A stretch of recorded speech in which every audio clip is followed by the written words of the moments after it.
Kako, everyone. Welcome to the Moana Nui Podcast. We are so excited to have and present this wonderful panel tonight. We have a great group of guests with us tonight to talk about the topic of code switching and being a person of color in the corporate world. Tonight we are joined by our wonderful guest moderator, Bar Fox. And I'm always, as always, joined by my wonderful co-host, Dana. Hello, everyone. As a quick introduction for those that may or may not know me, I am Dana. I am a cosplay event and con staff photographer.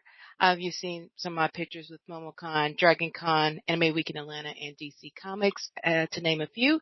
I'm also an event planner, a voice actor, and much, much more. And now I'm going to hand it over to my lovely co-host, Moana. Alrighty, guys. Well, just a quick announcement before we get started. Thank you all of our listeners who are tuning in, whether it be live and on the replay. We really appreciate your support for the Moana Nui Podcast. If you would like to help us continue the show, we do have a Kickstarter campaign that is ongoing right now at moananuipodcast.com. It's also in the banner below. You can visit our campaign and pick up from some amazing rewards. We have books, we have podcast episodes that you get early before it's published to everyone else. We have art commissions and just so much more. So be sure to check out. There's a lot of ways that you can support. But for tonight, please just sit back, relax, grab your favorite drink, kick your feet up, and get ready for this wonderful conversation. As we get started, I will introduce our wonderful guest moderator, Bar Fox. He is the founder of Cosplay Your Way, which is a great organization that represents people of color and ensuring safe spaces in the cosplay arena. He has been a guest on our show before, and we're super excited to have him back tonight to moderate this panel. So we'll bring him up. Thank you, guys. Sure. I'm glad y'all had me back. I must not have messed up the last time. Yes. Welcome back. Como mai. So what we're going to do now is we will bring up our guests and we will let Bar take control and take over the show. And as I said, sit back, relax, and enjoy. Welcome. Look at all these guests popping up. Hey, everybody. How are you doing? Hello. All right. Today we are going to talk about something that needs to be spoken about more often, code switching. And I was one of those people when I first heard the phrase that was like, well, I never code switch. I've always been authentic and always been me. But as I did more research, I saw that I too have code switched for different things in different scenarios. And it was just interesting to do a self-evaluation and break it down. So we have a very amazing panel. I read y'all profiles. I was astonished. I'm like, I want to know him. I want to know her. So I'm going to let you introduce yourselves. And we're going to start with you, Christian. Tell us who you are and what you do. Sure. My name is Christian O. I have been in the DC Metropolitan or the DMV for the past 20 some years. I am the chair of both two different film festivals in the DC area. One is the DC Shorts Film Festival and the other one is the DC Asian Pacific American Film Festival. I grew up in Ames, Iowa, Cleveland, Ohio, and Roanoke, Virginia. So when we get into code switching, I didn't even know I was doing it until much later in life. But I definitely can resonate with what I call, it's almost like a chameleon where you have to sort of change your colors per se. Terrible pun there, but understanding that you are sort of trying to adapt to the situation, the environment, or whatever it is. But yeah, so I'm very big into anime as well. I'm glad to meet fellow anime lovers, and I didn't realize that all of you guys were, or some of you were into cosplay. So I'm very excited about that. But I know the focus is going to be on code switching, so I'll keep it to that. And again, thank you for having me. You're welcome. And next, Rosa. Hi, my name is Rosa Singletary. I am a native Washingtonian, born and raised here in the District of Columbia. I went to college in DC as well. I went to George Washington University. I'm an engineer by trade, and I still do systems engineering, meaning basically I sit around and advise other people on how they should manage their programs and what they should do. I do a lot of volunteer work in the district within the school system. I think I'm one of those people, I'm one of those people that feel like they don't code switch, that feel like what you see is what you get on a daily basis. And when Moana approached me with this opportunity, I actually sat down and had a conversation with a couple of people about it. So we'll get into that a little later on. But I think that growing up in the district, attending GW, working for the federal government, being the only female in many instances, and then the only person of color, for whatever reason, I've always been like this. It doesn't come any differently than this. Nice. I love that. And LaToya? Hi, everybody. My name is LaToya Simmons. In the cosplay world, I go as Royalty Cosplay, and that's how Bar and I met. I'm originally from Ohio, Northeast Ohio, so shout out to you, Christian. I grew up about 45 minutes away from Cleveland. Then I moved to Atlanta, worked as a contractor down there for a long time in the sciences, and then recently moved to the DMV area. So I'm in Maryland now, also working for the government too. And code switching is something that I've definitely experienced my entire life. So ready to get into the conversation about it. But thanks for having me. Awesome. And Dedrin? Howdy, y'all. My name is Dedrin Sneed here in Atlanta, Georgia, originally from Snow Hill, North Carolina. And for me, I've been an economist by trade for some time, worked for the American Chamber of Commerce and Major League Baseball in Beijing. And right now I work as Director of Partnerships for Skillshop Media here in Atlanta, focusing on brands and esports. And definitely interested in this conversation as a devout Southerner, that the idea of code switching and making yourself more available or more accessible to folks, particularly across color lines, is something that, as I've grown up, obviously figured that that's kind of been ingrained and instilled in me. So I'm absolutely thrilled to be on this panel and look forward to a great discussion as such. All right, thank you. And Visha?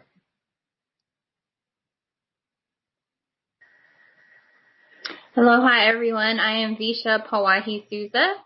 I don't know, what should I say?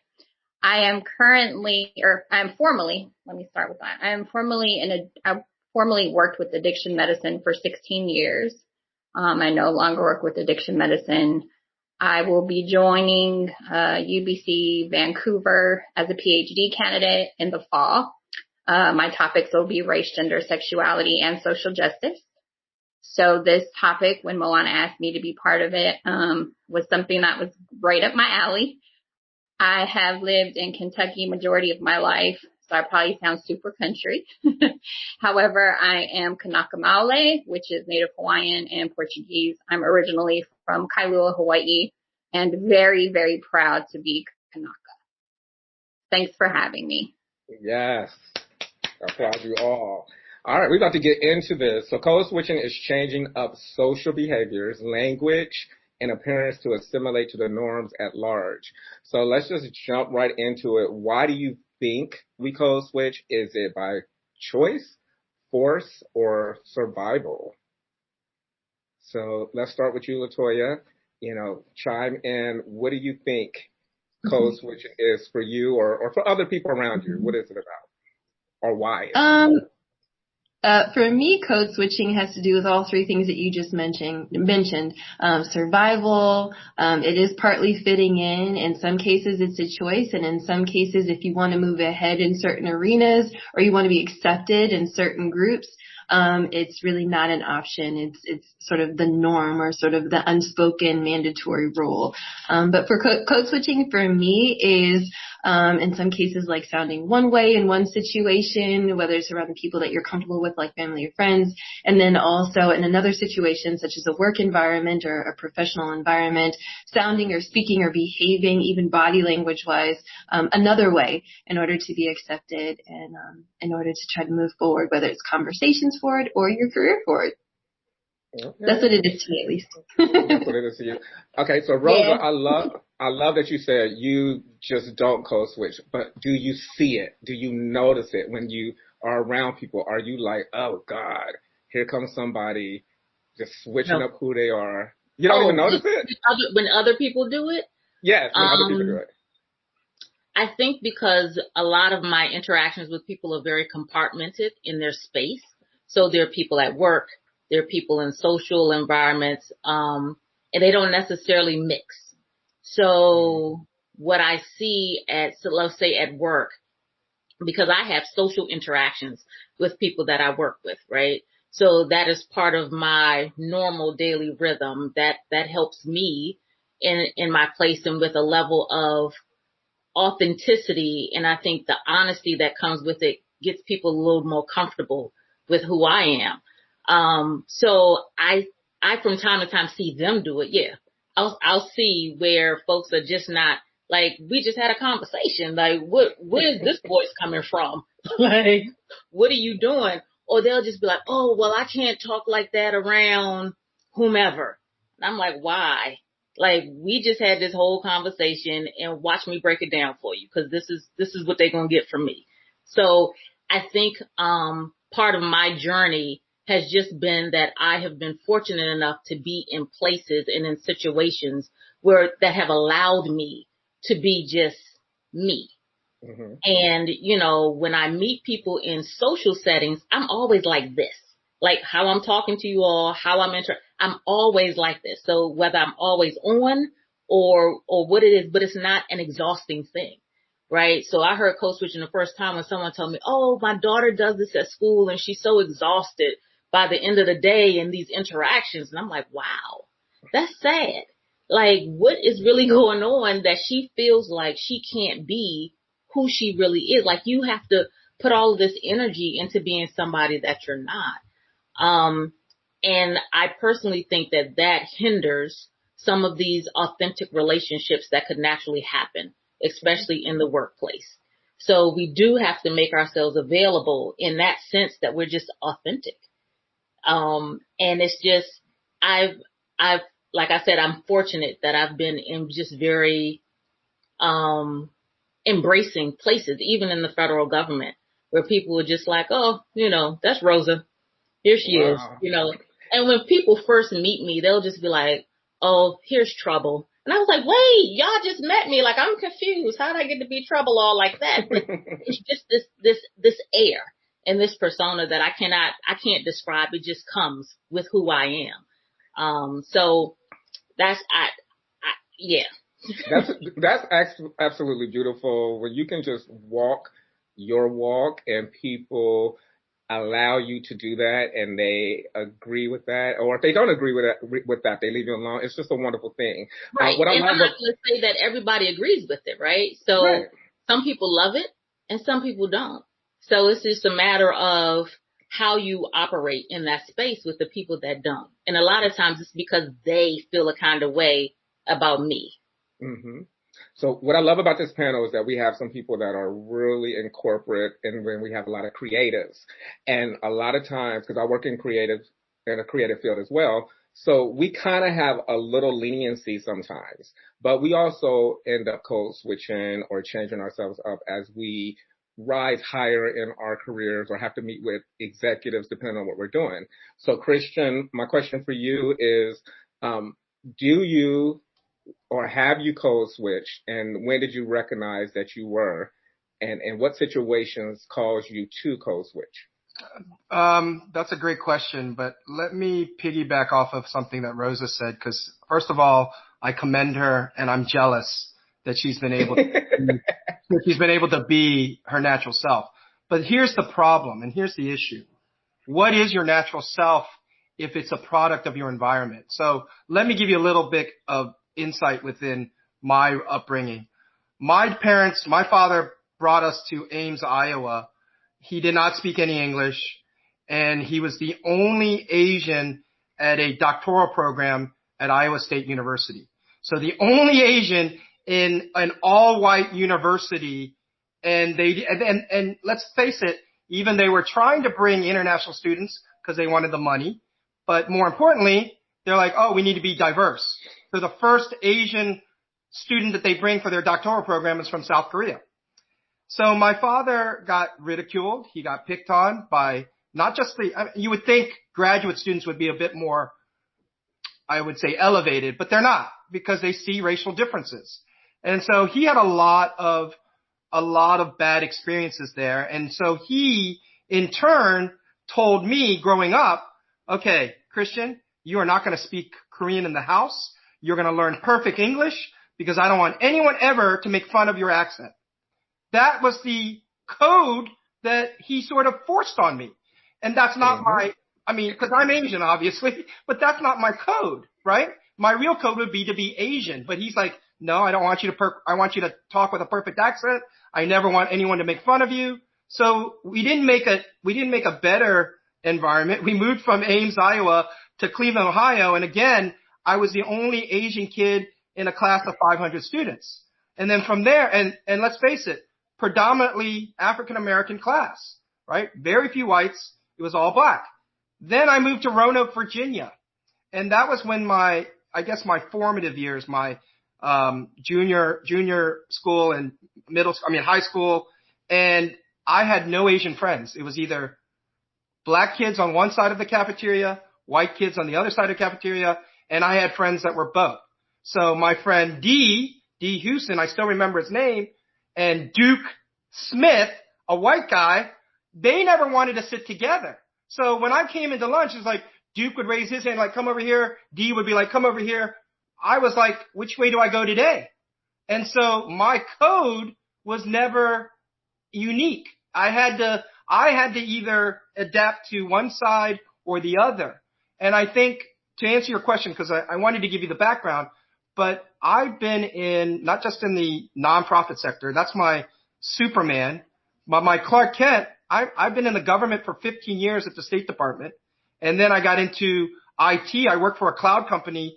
And again, depending upon which groups in the government, the State Department, again, it was predominantly white. There were pockets of diversity.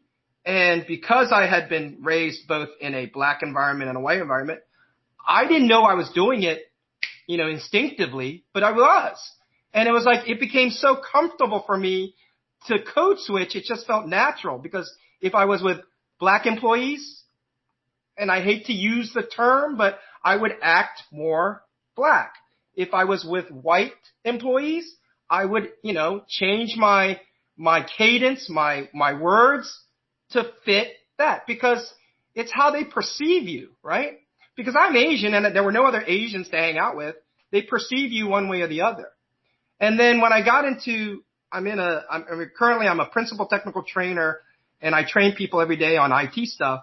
But my company, as much as they say they are diverse and all this, there are very few Asians in that company. And again, I have friends who are black, I have friends who are white, and it just comes out instinctively. My brother, who didn't have that kind of diversity, he says he has a affinity, and the word affinity meaning he's able to sort of relate to white, southern, almost redneck people, because he has a southern drawl that comes out. Every time I hear him, he'll be talking to white friends, and it's like, wait a minute, that sounds very southern. I've lost a lot of that. It'll come out every once in a while. You'll hear me say guitar instead of guitar, or you'll hear me say, drawer instead of drawer. That comes out, but it's because of the way that it was raised and shaped. So I think code switching, the biggest problem with code switching, I think the biggest cost. You guys remember back in 2012, Obama, when he greeted, I think it was the NBA team or the Olympic team, he greeted white players differently than he greeted black players, right? And then Key and Peele decided to make an SNL video about that, just because of the way he was code switching automatically. And that happened. So, but I think the biggest cost of code switching is, who are you really? And that's why I really commend Rosa and I admire Rosa. I wish I could be, but I don't even know who that is because I didn't grow up Asian. I didn't grow up around Asians. I don't even speak Korean well or write it well. So who am I really? I'm a product of my environment, and that code is still sort of, what's the word?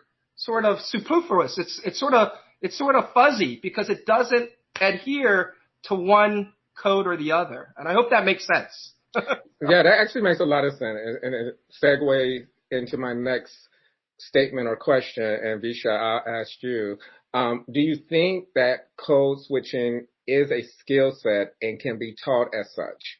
Because it sounds like Christian used it as a skill to make sure that he got along with as many people and made his day as comfortable as possible. But where do we draw the line with that's who you are, or somebody watching you from the other side and saying, oh, he's so phony because he was just rolling with us this day and now he's with them? So what's your thoughts on that, about it being a skill set, or is it something that is innate, or can we hone it for good? So, I want to first say I'm much like Rosa. What you see is what you get. And so many people who know that or who know me, they know that, I'm not going to code switch for you. I'm not going to talk proper for you. I'm not going to be hood for you. I am who I am. And so how it comes out of my mouth is how it comes out of my mouth. However you take it is however you take it. Do I feel like that's code switching? Absolutely not. I feel like I'm just saying what I need to say and it's coming out the way it needs to come out. Do I feel like it's a skill set? I have an interesting perspective on code switching. So for me, growing up in the Midwest, everything has been on binary terms. So very black and white terms. Very rarely do people from Polynesia or oceanic populations ever get included into conversations like this. And when we do, like Christian said, it's usually from an AAPI perspective. So they want to group us with Asian Americans, and so we become something that isn't its own entity.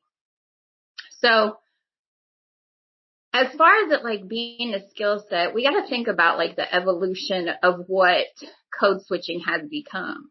The dictionary describes that as something that's linguistic, right? So that provokes an issue right there, because when you think about linguistics, you have accents, you have slang languages, you have Creole languages, and all of those kind of things. So you can't possibly be code switching if you're being your authentic self. So like for me, when I go home and I speak Pidgin English, which is the Creole version of Hawaiian, it's the slang. I don't feel like I'm code switching. Like that's who I really am. I am Hawaiian. So that is the language that I would naturally speak if I was there. I don't feel like that's code switching though, because I feel like that's part of who I am. I think another thing that we need to recognize is that when we talk about code switching, being part of a skill set or not being a part of a skill set, I think it has a lot to do with, the access of institutions of white supremacy. And what do I mean by that? Basically what I mean is, again, growing up in the Midwest, looking at things from a black-white perspective, everybody is pushed into this narrative of being influenced by institutions of white supremacy. So institutions that have created barriers for black and brown indigenous people. So when you look at code switching and you say it's a bad thing, that's what you're going to hear institutions of white supremacy say. They'll say code switching is a bad thing because A, B, and C, and D, or you don't sound like us, or you don't talk like us, or you don't do this like us. And again, that's the thing. We have to think about the evolution of how code switching became a linguistic thing, and now it's like behavior modification. So like Christian was saying, President Obama, he interacted with the black players differently than he interacted with the white players. That was behavior modification. So if we're going to just talk about the linguistics of it, I struggle with what exactly code switching could be.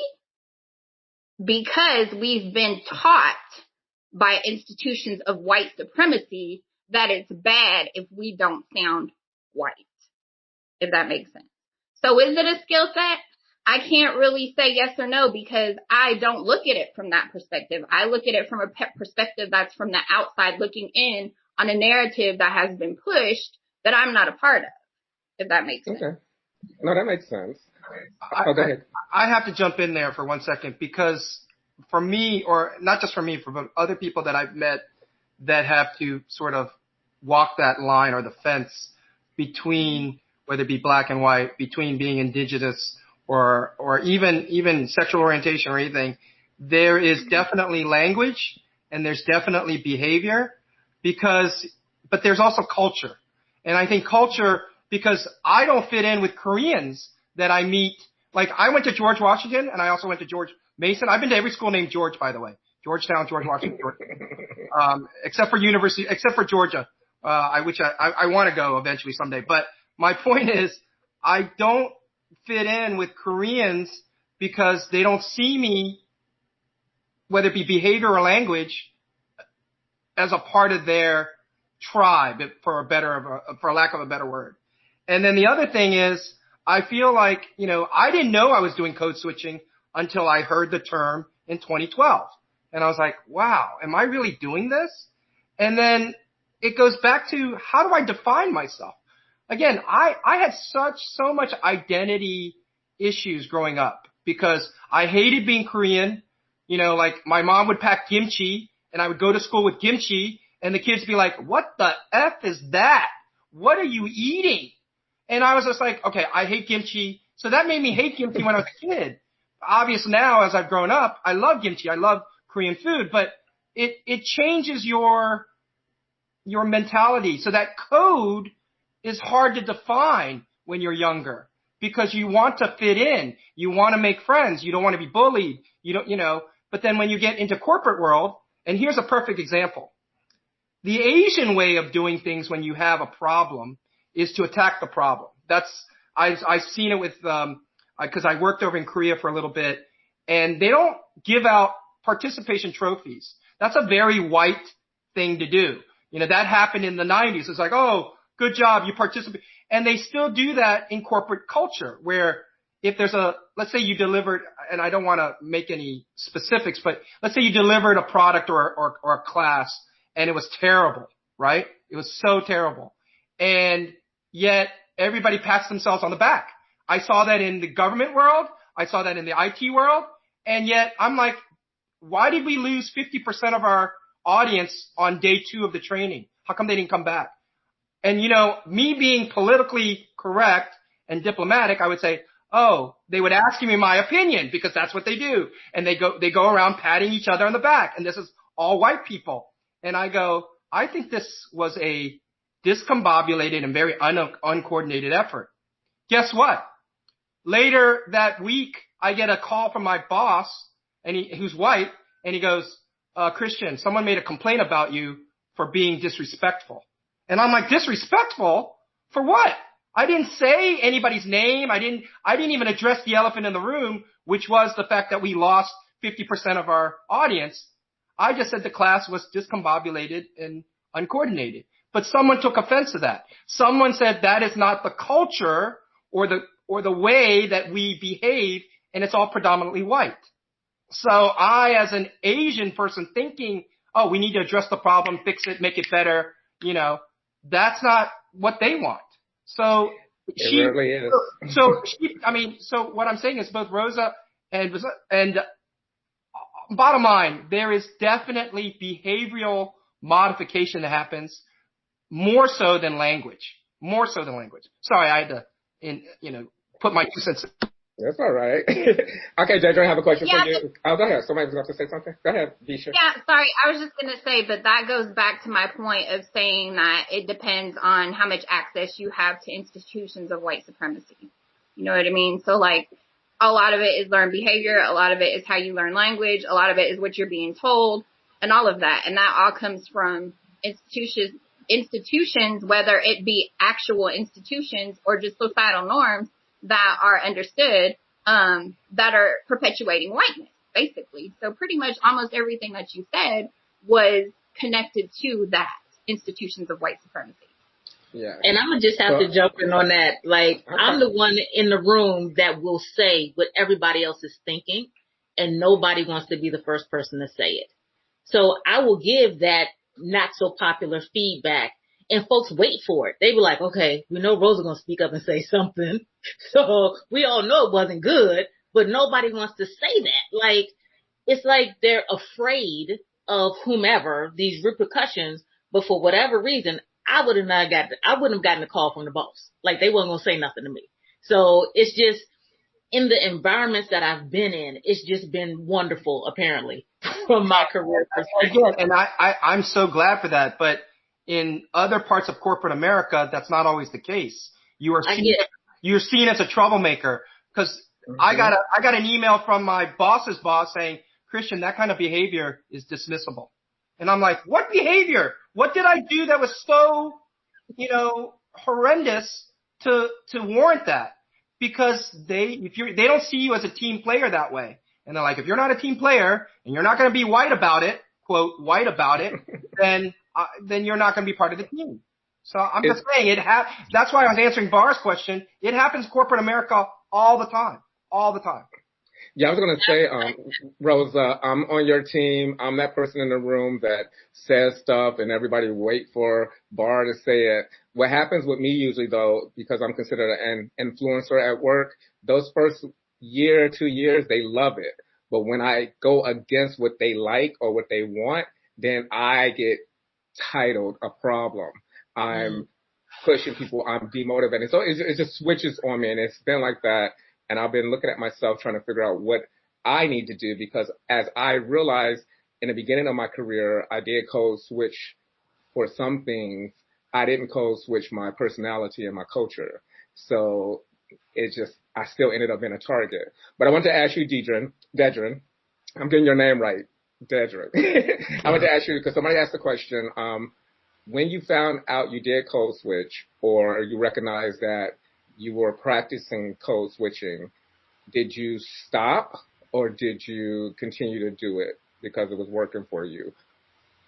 That's a good question. I want to just preface that by saying, for me, I felt like the opportunity to code switch was never an inherent choice that I could make. I felt like the culture and the places that I wanted to go or have access had already predetermined what I was before I tried to code switch or not. Right, especially when I got more into higher education and into the corporate culture, I felt like there was no switch that I could flip that was going to get me to this place. The only thing that was either going to get it was either hard work or dumb luck that was going to kind of get me from one place to the other. That said, the way that I grew up, particularly here in the South, and I think it was obviously said earlier that it was extremely binary. It was literally black and white. Right, it's the same establishments, the same places that our parents and our grandparents and great-grandparents, they're the same stores. They couldn't go in the front door. I'm walking in the front door as a kid, right? And now I'm trying to have that same conversation. But again, I don't think there was any, use of bilabial fricates or whatever you want to say from a linguistic standpoint that was going to make them see me any different. I could not speak English good enough. I couldn't have enough money in my pocket. I could not change, I could not be the thing that was going to really make me as accepted as I would have wanted to be, or empowered to do the things that I felt like I really could do. So I felt like for a lot of my situations that the code was already predetermined, right? It was just how could I react to how I was being treated. But I definitely understand that there's opportunities for me to use that ability or use what I think is a different persona. And I think it is a skill set. I think part of it is cultural, particularly in the South, where, we say and have great manners, even when we don't mean it, right? Even we want the conversation to go a certain way. We want you to feel a certain way. We want to be on your side, even if it's just to end the conversation so we can go and say something behind your back. We want to go ahead and just have that set there. And I think that code switching works in a bit in that sense.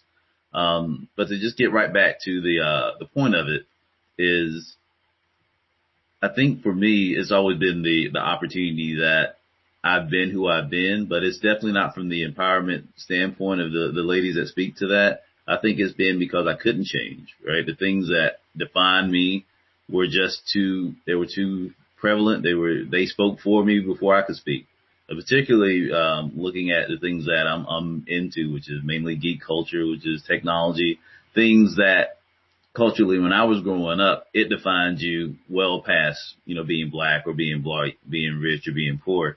You were just a nerd, or you were just that geek. You were that guy or that gal or that person that, you were too much of an outlier for us to even worry about trying to quantify you or we want you to go. So you're over there. So for me, a lot of my time simply was just trying to figure out, with how I was being determined by pretty much everybody, how could I get where I wanted to go?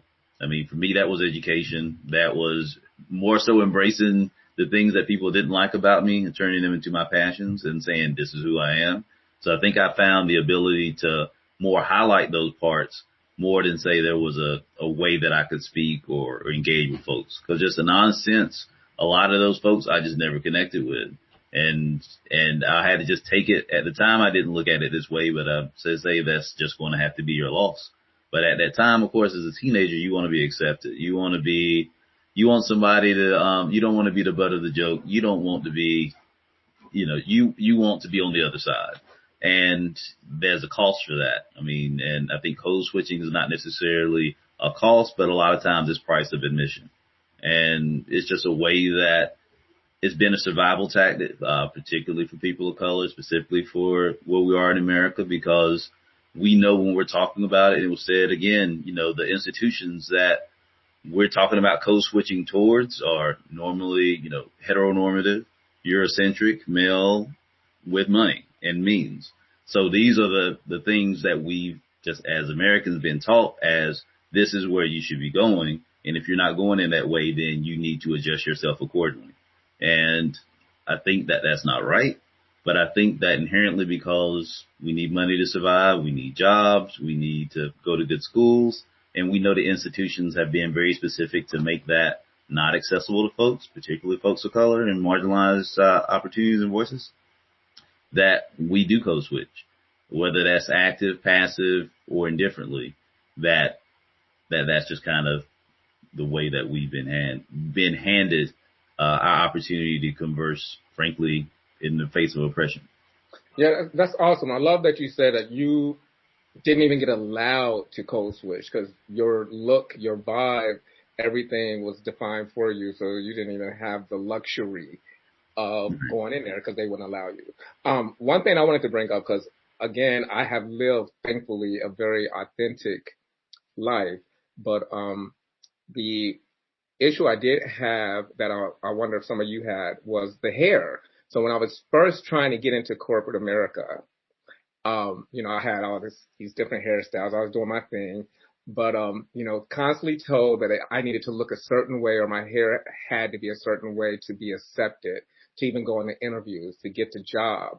And, I've had friends that continually tell me these stories. Like I had a friend who literally had cornrows, but went to get a job at a Jiffy Lube or something like that, and was told that his hair was unprofessional with Jiffy Lube. So I was like, wow, the things we have to do. So have any of you encountered that? I know LaToya has, so you can go ahead and speak to it. I definitely have. I fought it. I was the person that cut my hair off to get in the door. And then unfortunately after that, it was colored, it was long, it was ponytails, it was twist. Like you was going to have to fire me because of my hair. But LaToya, talk to that if you could. Speak to that.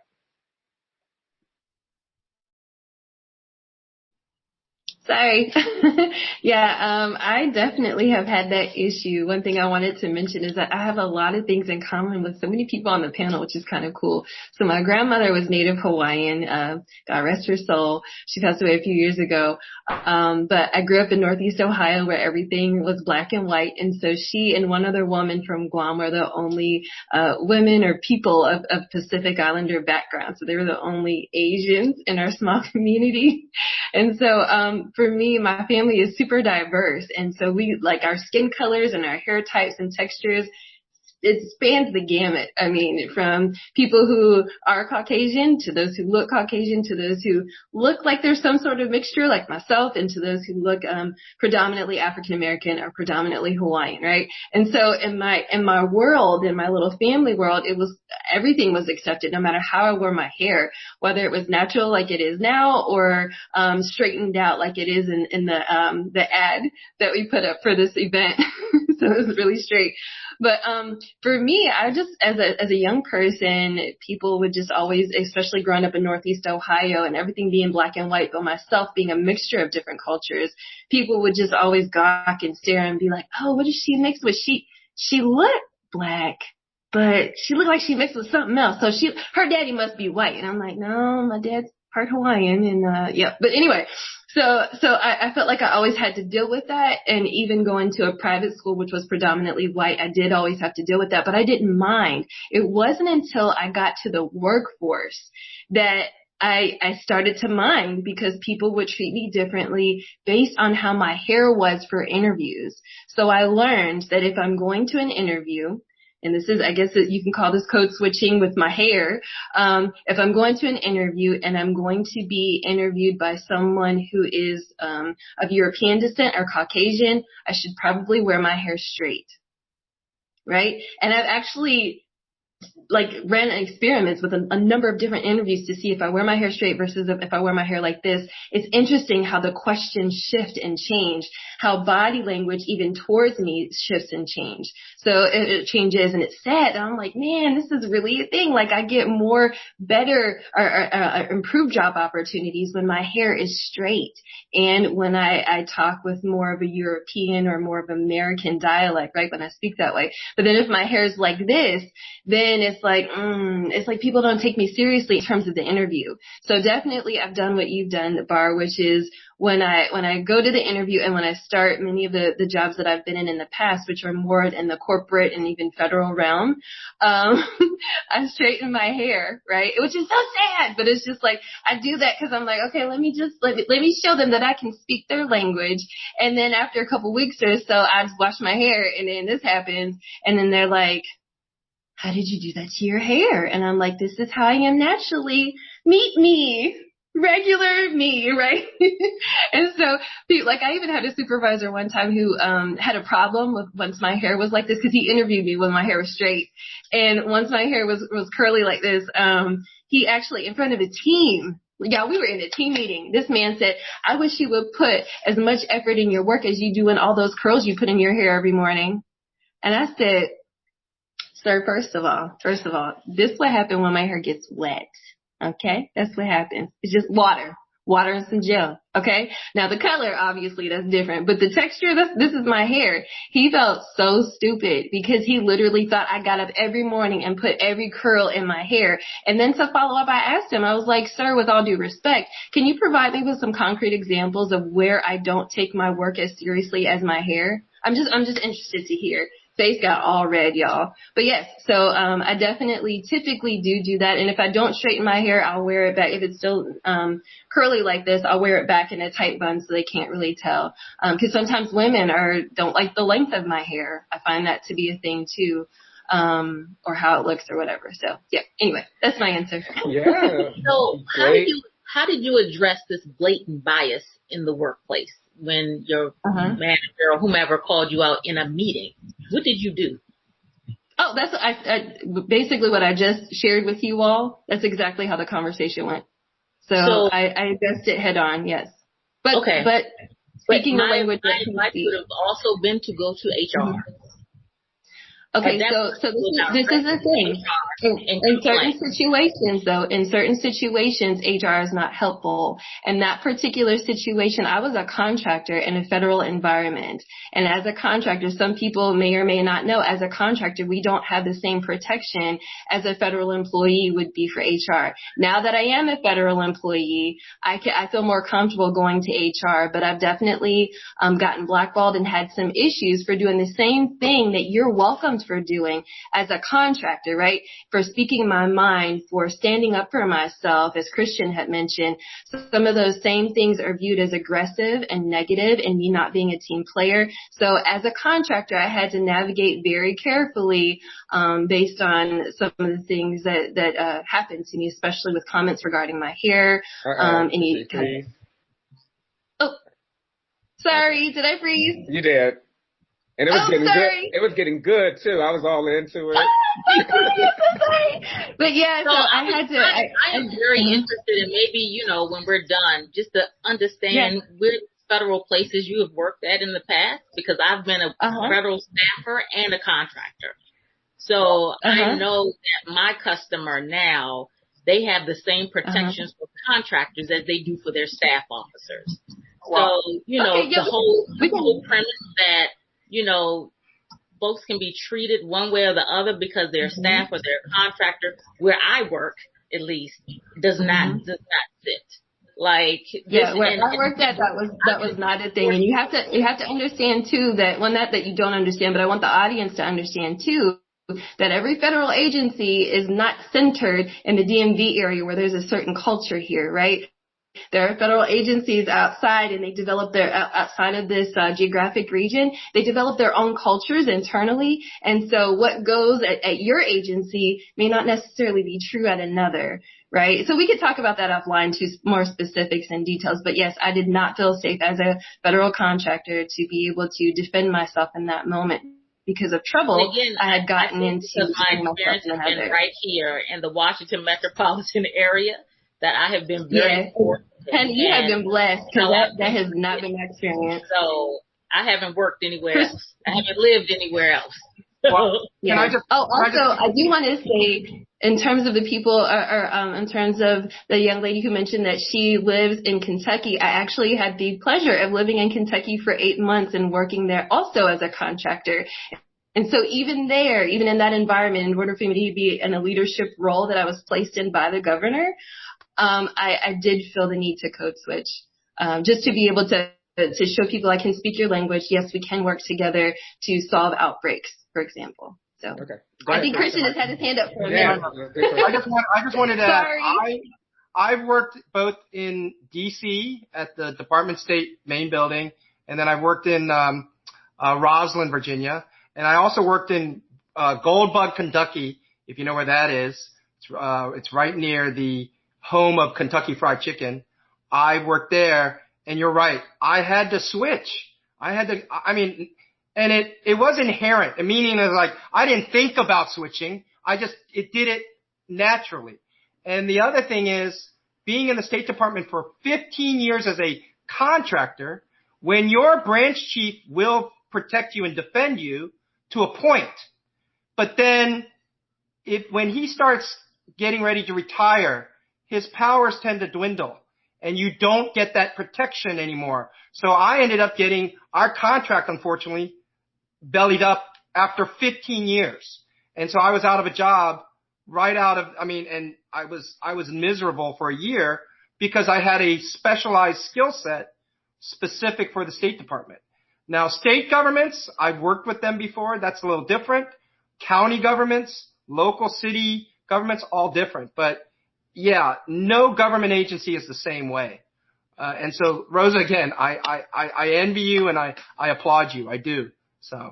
Oh, I'm about to move in with Rosa and follow her every day so I can have a life worth living. Okay, me too, because the drama I've been through and code switching has kind of helped me navigate. I'm like, I'd rather just not have to do it anymore, or not feel the need to have to do it anymore. I'm moving in, Rosa. I'm moving in. And I'm lucky. I work in a creative field. I pretty much get to rock it like I want to rock it most of the time, since I work in television and film, but I still have some issues.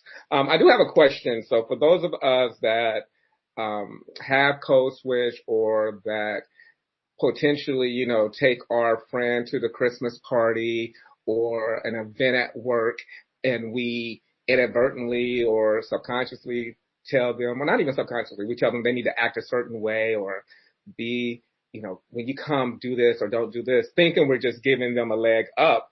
But at the same time, we're asking them to alter who they are. Has code switching affected anyone in your immediate circle, like your friends and your family, and caused somebody to want to distance themselves from you because they're like, you're not the same when you're with me, when you are with these people or this job?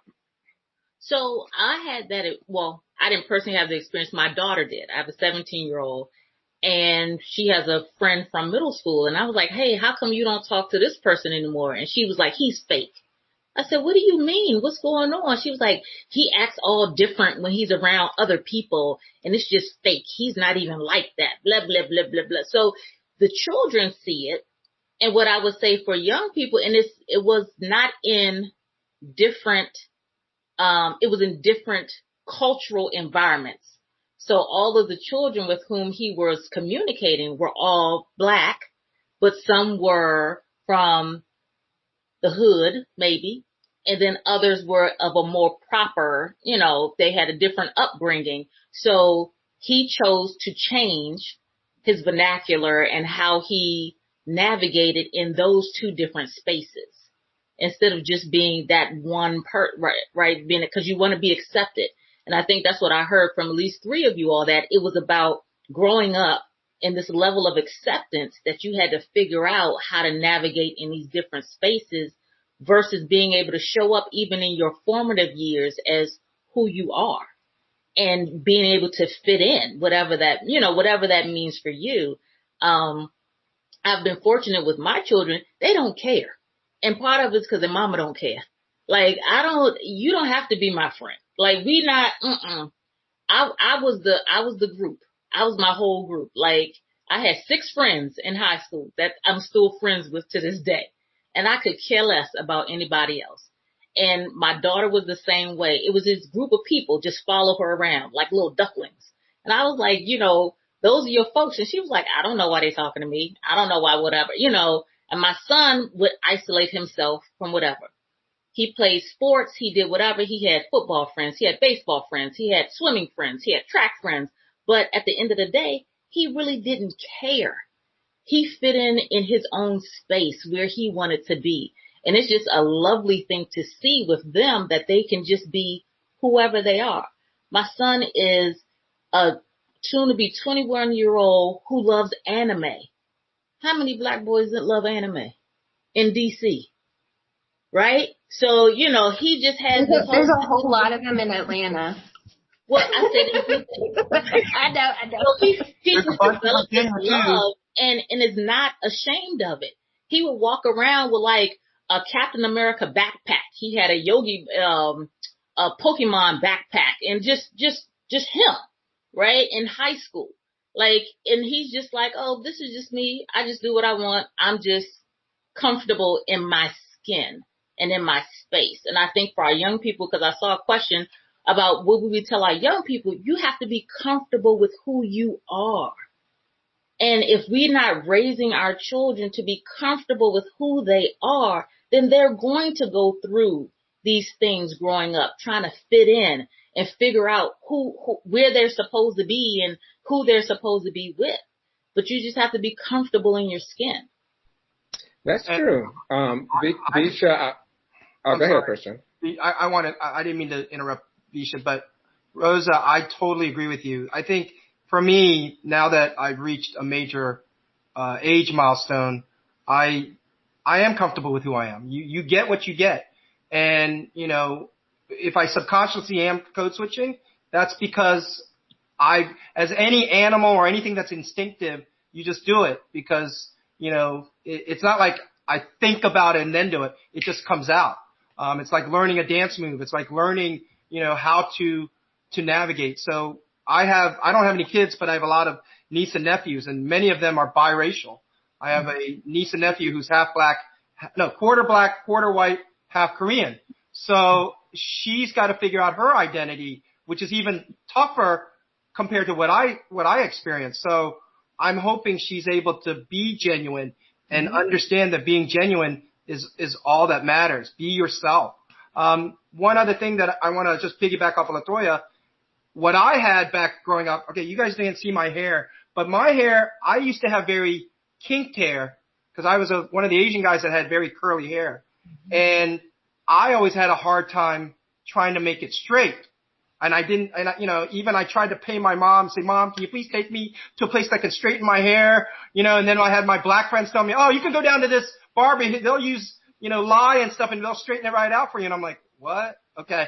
And I didn't go that far, but I was like, all right, I've gotta sort of adapt to what people want in the workplace. Like you said, I remember starting out in sales and they're like, your hair has got to be, you got to either get a buzz cut or you need to straighten it. And I was like, really?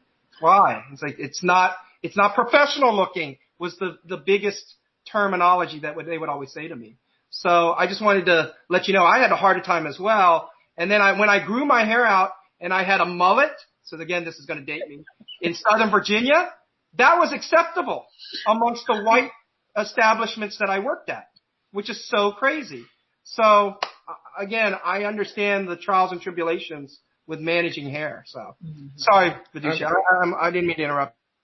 That's all right. We're having a real good conversation. You guys are speaking from the heart.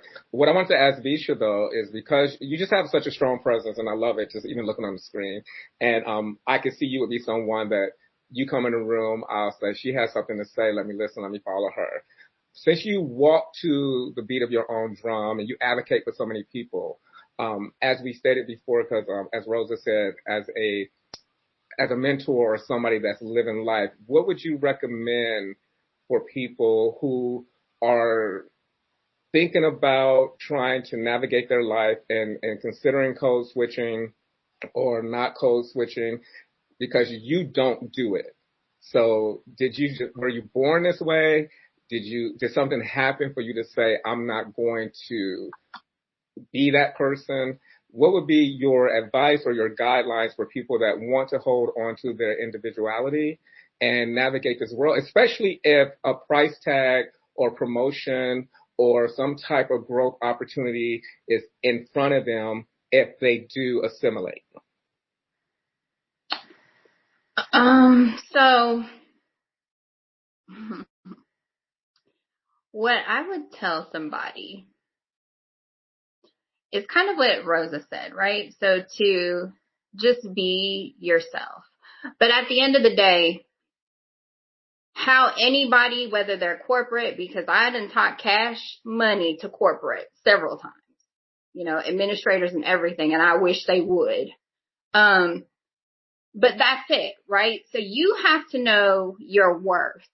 And you have to know that if your mother did not speak to you like that, then these people up in corporate America or wherever does not get the privilege to talk to you any kind of way. Your mama didn't talk to you, your grandma didn't talk to you, or whoever raised you did not talk to you. So don't put so much influence on, I need this job, because if they're going to disrespect you when you're a little man on the totem pole, think about what they would do to you if you became more elevated in corporate America. Yeah, they want to rub shoulders, but like it was mentioned before, it's that backhanded acceptance. Or, oh yeah, I remember when she was this and I remember when she was that, and now she's up here, and then they want to say all kind of things about you from when you was, a little man on totem pole.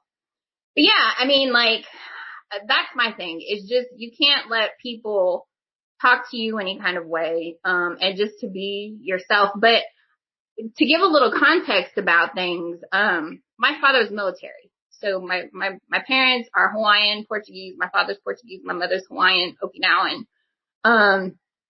And so they were born and raised. I had come from an extremely large family. There's over 100 of us. So I didn't grow up in Hawaii. My dad was military, so I traveled all over the world. And so the majority of my friends were black. It's always been like that. Not to say that I don't have white friends, because I have plenty of white friends, but the majority of my friends are black. And so through all of my education, I did a minor in African American studies and started to understand like why I feel so connected to the African culture, or African American culture, is because, Polynesians are African, innately 60,000 years ago. And so that's when my understanding became like, oh, okay. Not only that, but I was also raised by, so I've been here in Kentucky with my father, my biological mother's back home. But I was pretty much raised by my father and two black women who took me in as their own. And they taught me, I wish you would. That's what I was taught. And so ever since then, I've just always had that, that persona that's like, okay, let me hear what you have to say. But as soon as you get real disrespectful, I got something for you. And I'm going to say it so eloquently that you're going to be like, wow, I didn't even know that could come out of your mouth like that. Because they're so used to me just being, just being who I am. Like Rosa said, but I'm like that. I'm blunt. I say what I need to say. There's no secret feelings. If you know that I like you, you know that I like you. If you know I don't like you, then you know I don't like you. And I don't hesitate to tell you I don't like you. Okay. But yeah, so what I tell people is just to be yourself and to allow space, for authenticity and to just know your worth, just know who you are, know where you came from, know why you came from there. And a lot of stuff that I think about too, because I've worked in psych for so long, is to find some understanding of why we do the things that we do. And so that's why when we talk about, like I said in the beginning, when we think about what code switching is, and I said it has access to systems of white supremacy, we are so ingrained with systems of white supremacy in America that it's ridiculous. We don't even know it. And so I think code switching has a lot to do with the access that Black, Brown, and indigenous people have to deal with, or not deal with if they choose not to. Again, it's that binary for me. I don't live in that binary. So I can't speak from a Black person's perspective. I can't speak from a white person's perspective. I can only speak from mine. Understood. So that takes me to Diasporan, which I love that you said that you didn't get a chance to even hide. You didn't get a chance to really do the code switching. So from the standpoint of an unapologetically Black man walking in a room and you have to be who you are because we've already placed thoughts and expectations on you, what would your advice be to someone hoping to maintain their individuality? And at the same time, as I asked Visha, if something's ahead of you, like a promotion, or you can get this job if you start speaking like this, or you can get this position if you cut your hair, what is your advice to someone who is contemplating those moves to get ahead? That's a great question. I think it goes to just something else that Visha said, of knowing your worth, but not only the worth of yourself, but the worth of the people who work around you, who will come behind you, and what you can gain, or, what's the elevation to where you're trying to get. I think of someone of, say, Obama, right? So we heard a lot about him code switching, and the idea of where he had to get to the presidency. I'm sure, at some point in some time that he had to have some type of moment of truth like this. But I think also just for someone like myself, I think that it's a sense of, if I've got to do this to work with you, to be with you, then you're not deserving of my time and talent.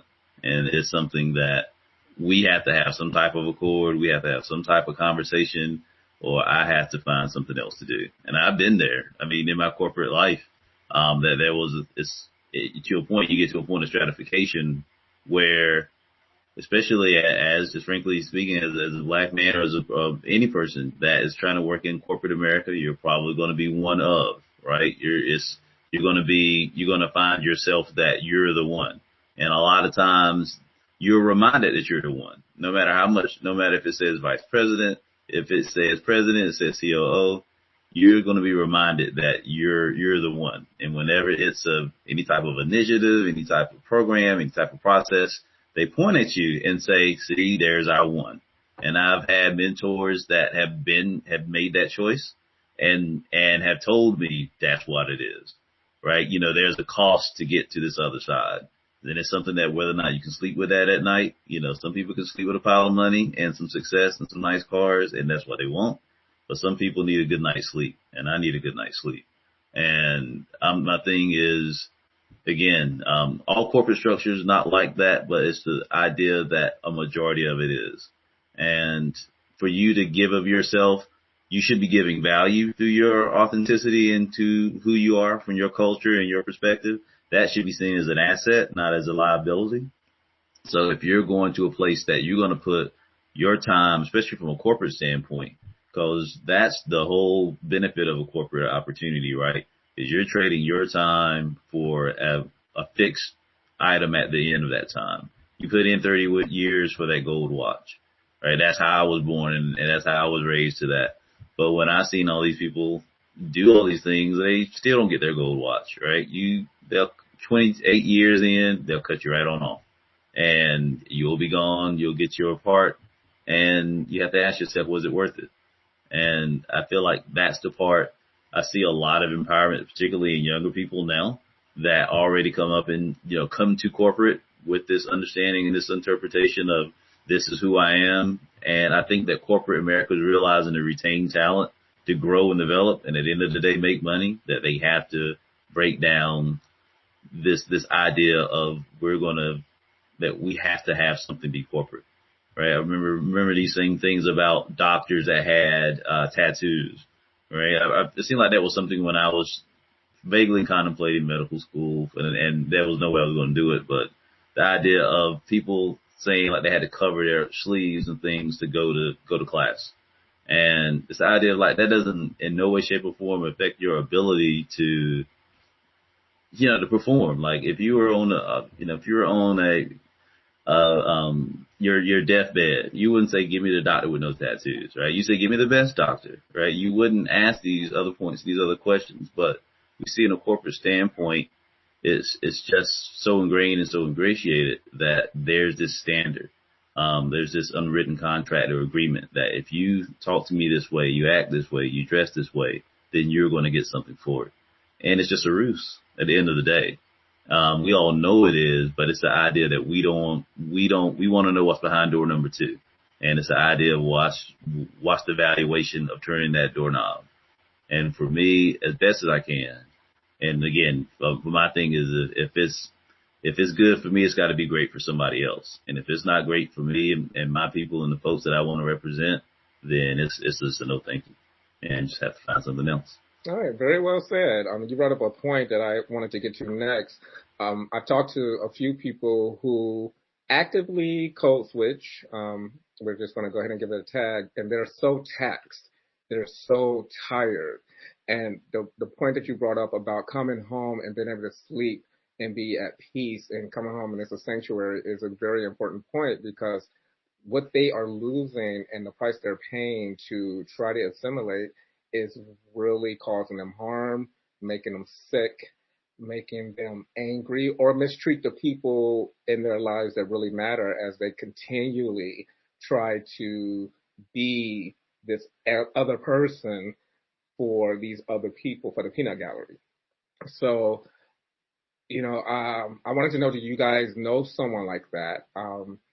Do you know someone who does need some coping mechanisms to either find some balance in code switching if they do it, and letting that go and getting relaxed, or if you know someone who needs help with that, and if you do, will you be there for them, or does it annoy you that they are allowing themselves to be in this predicament?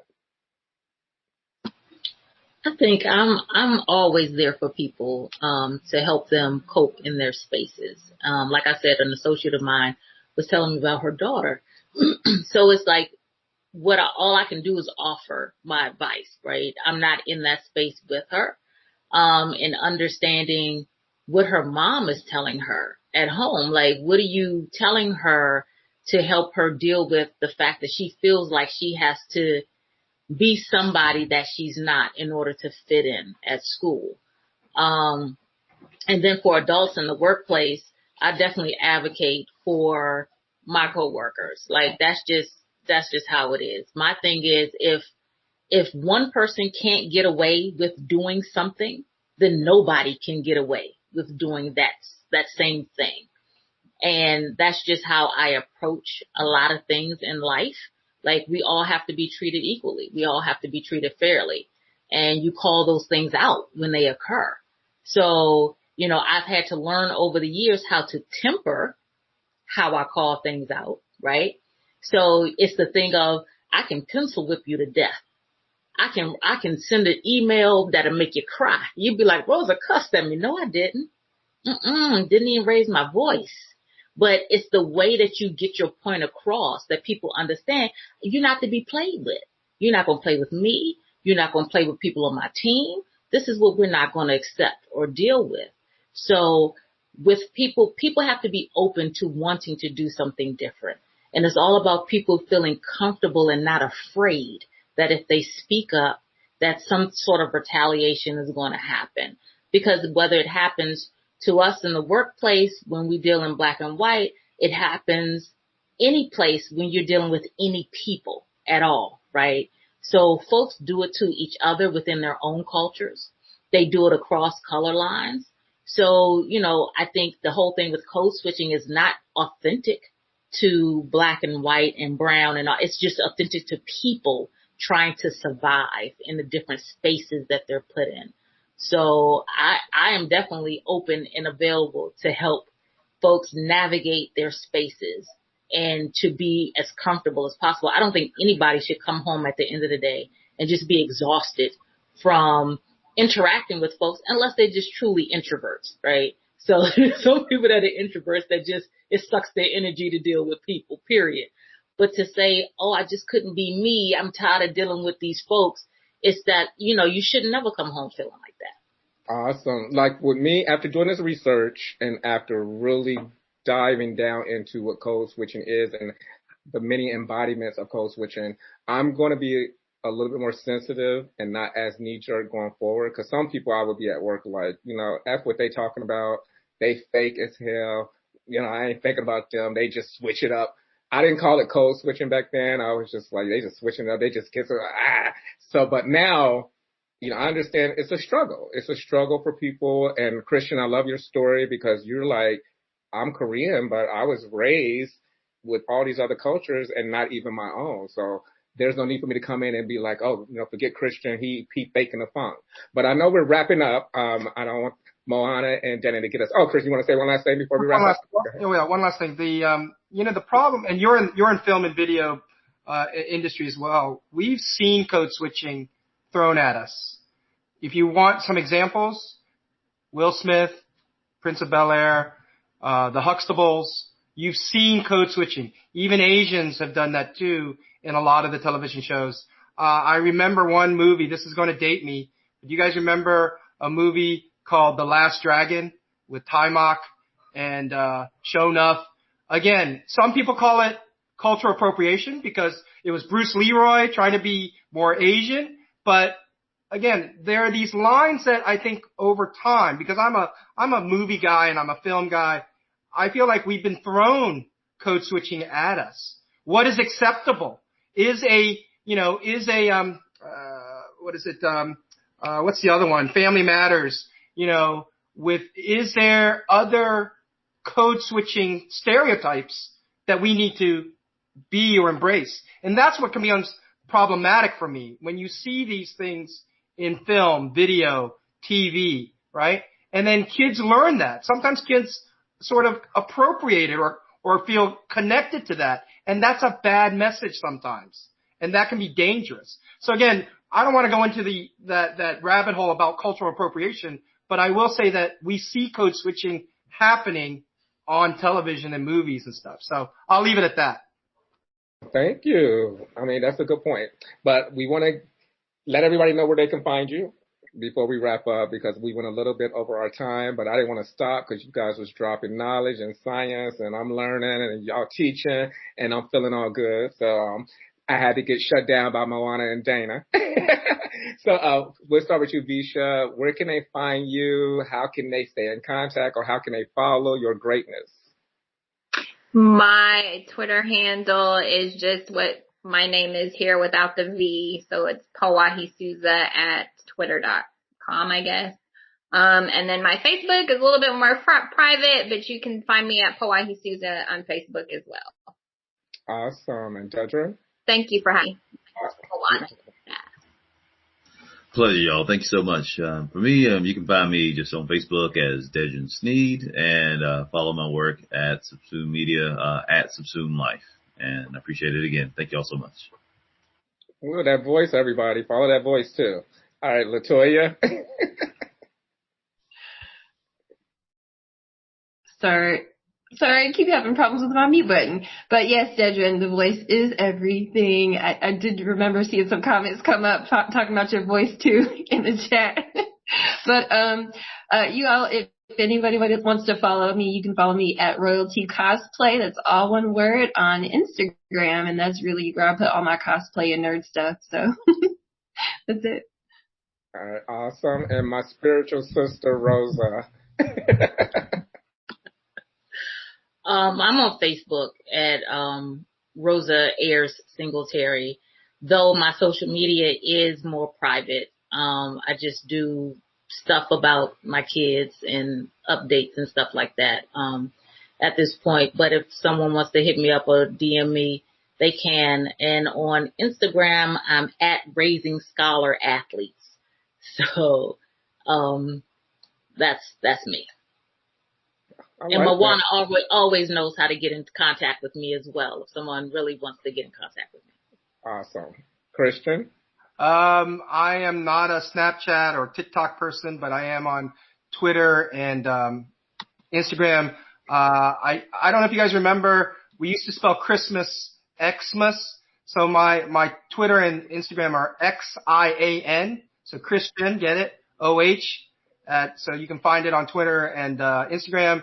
And then obviously, if you want to find out more about my film festivals, DC Shorts, DC APA Film, you can look those up. I'm on Facebook as Christian O, spelled the way you see it here. And I also manage a lot of musical talent. A Korean American adoptee, an African American girl who sings in 3 languages, including Korean. So definitely, if you want to connect, let me know. And happy to be here. And Fox, Bart, thank you for everything that you've done today for us. So, you're welcome. It was my pleasure. Like, when I saw you guys and I read your bios, I was like, I want to hang with each person. Luckily, I know LaToya and Dedra already. They stuck with me, so I don't know if they can shake me. They never can. But I would love to meet the rest of you in person. And for me, you can find me on all social media at BarFox. That's 2 R's, 2 X's. And we are going to be out, guys. This was a wonderful conversation, and I appreciate it. And thank you. All right. Thank you. Bye. Hello.